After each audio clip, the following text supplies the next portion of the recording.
नमस्कार, स्वागत है आपका अपने YouTube channel study with news में। और जैसा कि आप देख रहे हैं, आज हम भूगोल को पढ़ेंगे। देखिए, पिछले वीडियो में हमने नागरिक शास्त्र को पढ़ा था, जिसमें से हमारा राष्ट्रपति का महाभियोग बचा हुआ है। हम उसे कभी नेक्स्ट वीडियो में पढ़ेंगे। आज हमारा भूगोल का 4th पार्ट है, चौथा चैप्टर कर सकते हैं, चौथा वीडियो कर सकते हैं। तो हमने सबसे पहले तो हमने आकाश गंगा को पढ़ा है ना, कि इस तरह से बिग बैंग थ्योरी के द्वारा आकाश गंगा का निर्माण होता है। ग्रह, उपग्रह, सूर्य है ना, उन सभी में आता है।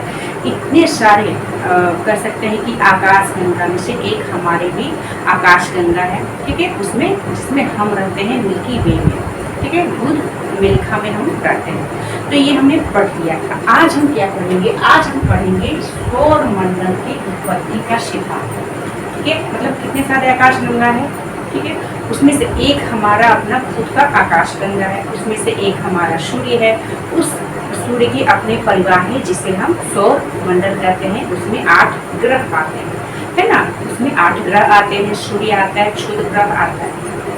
देखिए, अब ये सौर मंडल की उत्पत्ति का सिद्धांत है ना, इसे 5 लोगों ने दिया। कितने? 5 लोगों ने, ठीक है। तो सबसे पहले जो है सिद्धांत वो है मोनोस्टार, ठीक है। इसका सिद्धांत 2 लोगों ने दिया, इसने कांट ने और लाप्लाक्स ने, 2 व्यक्ति ने मोनोस्टार सिद्धांत को दिया कि इस तरह से सौर मंडल की उत्पत्ति होती है। क्या है, चलिए जानते हैं। तो कांट ने कहा कि एक सूर्य है सौर मंडल।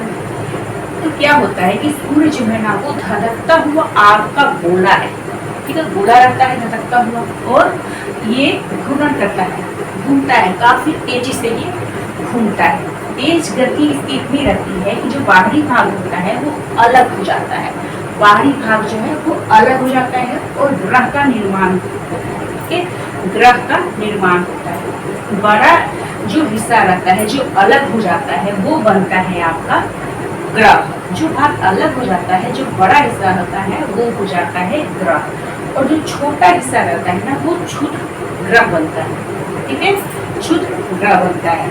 लेकिन फिर जब इसके बारे में रिसर्च किया गया तो पता चला कि दोनों की जो बनावट है ना, वो अलग अलग थी, ठीक है, मतलब ग्रह, क्षुद्र ग्रह, इन दोनों की बनावट अलग थी। तो ये मैच नहीं हुआ, तो इसे नकार दिया गया।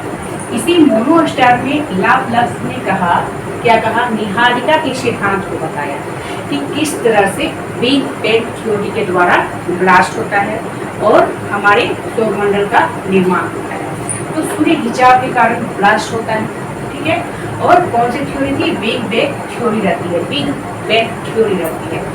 अब क्या हुआ ना, ये सूर्य है, इसके बाहर का ईंधन जो है ना, वो खत्म हो जाता है, लेकिन अंदर का जो ईंधन है ना, वो बचा हुआ है, ठीक है।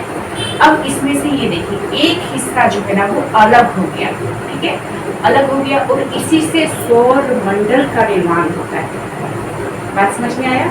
इन्होंने निहारिका के सिद्धांत को कि किस तरह से खिंचाव हुआ बिग बैंग थ्योरी के द्वारा, ठीक है। ये खिंचाव जब बंद हो जाता है तो हम उसे कहते हैं सुपर क्रंच, है ना, हमने पढ़ा था पिछले वीडियो में। तो ये कहा लाप्लास ने कि एक हिस्सा ये जो आप देख रहे हैं चंद्रमा की तरह, वो जो अलग हो गया, उसी से सौर मंडल का निर्माण होता है। लेकिन इनके सिद्धांत को नकार दिया गया। फिर आता है आपका रोल स्टार, ठीक है, रोल स्टार, इसे दिया, इसे भी 2 लोगों ने दिया, चैम्बरलेन ने और जीन्स ने। चैम्बरलेन क्या कहते हैं कि ये एक सूर्य है, आप जानते हैं, तारा, एक और तारा है, चैम्बरलेन का कहना था, एक और तारा रहता है, ठीक है। अब देखिए, सूर्य जो है वो घूम रहा है, नाच रहा है, गुरुत्वाकर्षण के कारण ये जो दूसरा तारा है ना, वो क्या करता है, इसको खींचता है, सूर्य को खींचता है, ठीक है।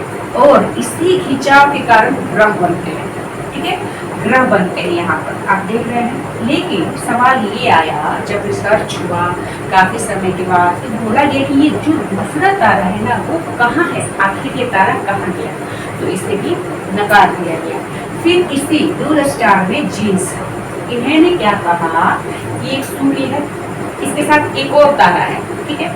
सूर्य जो है वो आकाश गंगा का चक्कर लगाता है ना, जिसकी मैंने कहा आकाश गंगा है, आकाश गंगा में सबसे किनारे है आपका सूर्य, और सूर्य के पास है आपका सौर मंडल, तो कहा सूर्य जो है आकाश गंगा का चक्कर लगाता है।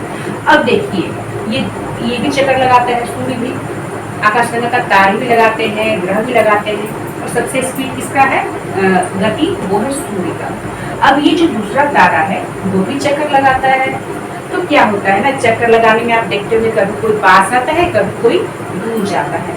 तो इनका नाम है जीन्स का कि सूर्य जो है आकाश गंगा का चक्कर लगाता है। पास आने पर ये जो दूसरा तारा है ना, वो ज्यादा गुरुत्वाकर्षण के कारण ज्यादा खींचता है। इसके कारण क्या हुआ, बड़ा ग्रह बना, जैसे कि बृहस्पति हो गया। और जब दूर ये दोनों का डिस्टेंस में दूरी हुई, ठीक है, कम खींचा तो छोटे छोटे ग्रह बने, ऐसा जीन्स का कहना है।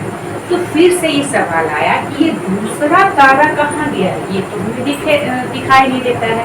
तो इनके इस सिद्धांत को भी नकार दिया गया। तो हमने इन दोनों को पढ़ा, मोनो स्टार, ध्रुव स्टार, ठीक है, 4 वैज्ञानिकों के बारे में जाना कि इन्होंने किस तरह से कहा कि सौरमंडल की उत्पत्ति हुई है।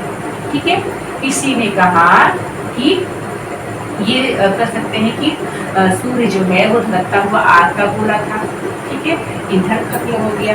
किसी ने कहा कि एक और तारा रहता है।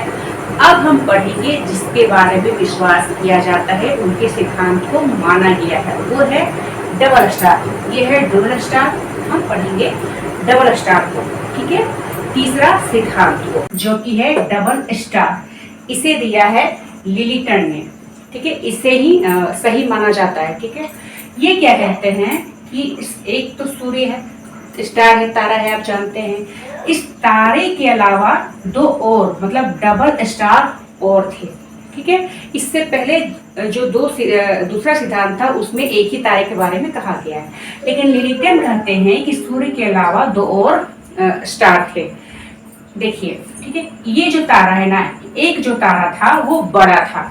ठीक है, और आप जानते हैं कि वो बड़ा था तो वो बूढ़ा हो गया। जब वो बूढ़ा हो गया तो वो बनता है आपका, क्या बनता है, सुपरनोवा। सुपरनोवा अभिनव तारा ये बनता है, ये वाला तारा। ठीक है, फिर इसमें क्या होता है ना कि विस्फोट हो जाता है, क्योंकि वह बड़ा था, बूढ़ा हो गया था, तो वो विस्फोट होगा ही। ठीक है, अब इससे बनते हैं आपका ग्रह और क्षुद्र ग्रह। ठीक है, इस तारे से बनता है आपका ग्रह और क्षुद्र ग्रह बनता है। ठीक है, फिर ये जब विस्फोट होता है तो सारे उसके कुछ हिस्से तो बचे होंगे, पूरा जो हिस्सा था उसके तो ग्रह नहीं बनेंगे, है ना। तो कुछ हिस्सा जो था वो विस्फोट उसका जब होता है तो वो बन जाता है आपका न्यूट्रॉन तारा। इसी से ही बनता है न्यूट्रॉन तारा, और जब उसका घनत्व ज्यादा होता है तो वो फिर ब्लैक होल में परिवर्तन हो जाता है। ठीक है, अब इस ब्लैक होल ने इस तारे को, जो दूसरा तारा था, उसे भी निगल लिया, या फिर इस तारे और इस तारे दोनों तारों में टकराव होता है।